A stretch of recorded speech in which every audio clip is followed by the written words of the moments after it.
We are going to get to the positives, and there's a long list of them for Canada in this tournament. But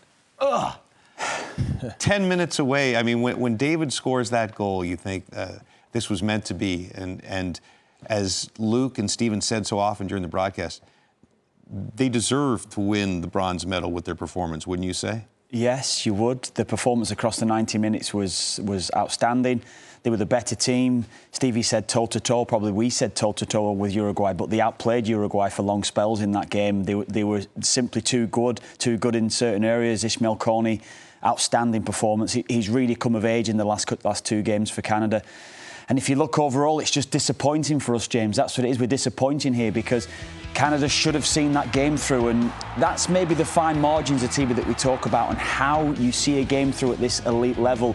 Too many players pushing forward, game management, winners within the side that just get the job done. And maybe that's a little bit of naivety, maybe it's a little bit of inexperience, but you just hope that they learn from that at the end of the game, that they can take that forward too. Yeah, sometimes you need moments like that, you know, because you learn from it. Yeah. I just wish it didn't happen in a game like this today where, you know, we wanted more. But, yeah, you have to look at the big picture here. And yeah, these boys really, they showed up this tournament and they made everyone in this country very proud of them. And they grew as a team.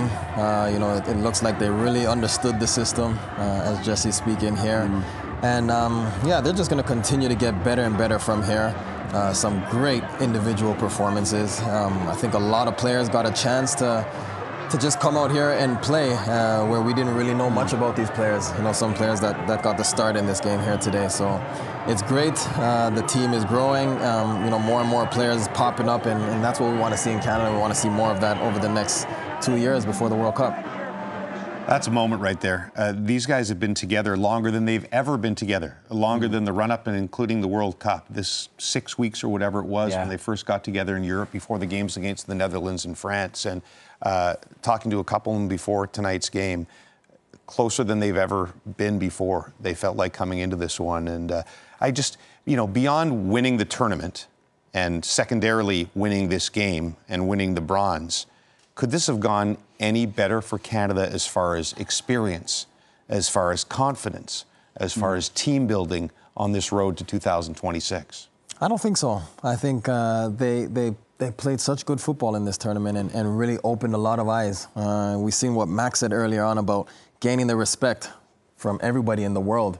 You know, the World Cup was okay, but this was great because you're playing in a really good competition and you're winning against some quality teams. So I think they made a big stance here. I don't think they're going to look back from here. They're going to be hungry. They're going to want more moving forward. So it's been a great tournament for these guys. I think what you know about it as well, Atiba, a lot of people that's maybe new to the game will look at Canada and think, well, they haven't scored a lot of goals. They've not won outright many games, only won 1 game outright.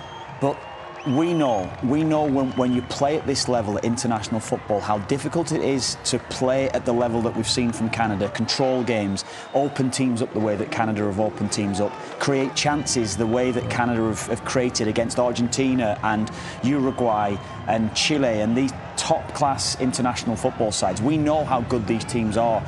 So we have to stand in total admiration for what Jesse Marsch has done in the last... how long is it, James? 2 months that they've been together? Crazy, 2 months on the job. 6 of the biggest ever games in the programme's history have been at Copa America because Canada have only ever been to 2 World Cups. They've lost every game that they've played at the World Cups. They'd only scored the 1 goal coming into this tournament, Alphonso Davies' goal against Croatia. And we know how Qatar went 18 months ago.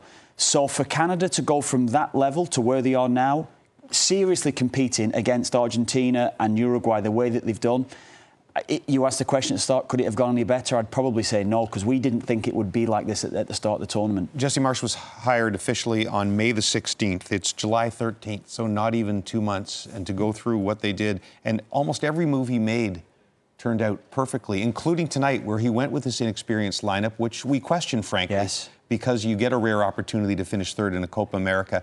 And they held on and was able to put on players like Jonathan David in the second half to almost get a victory for Canada.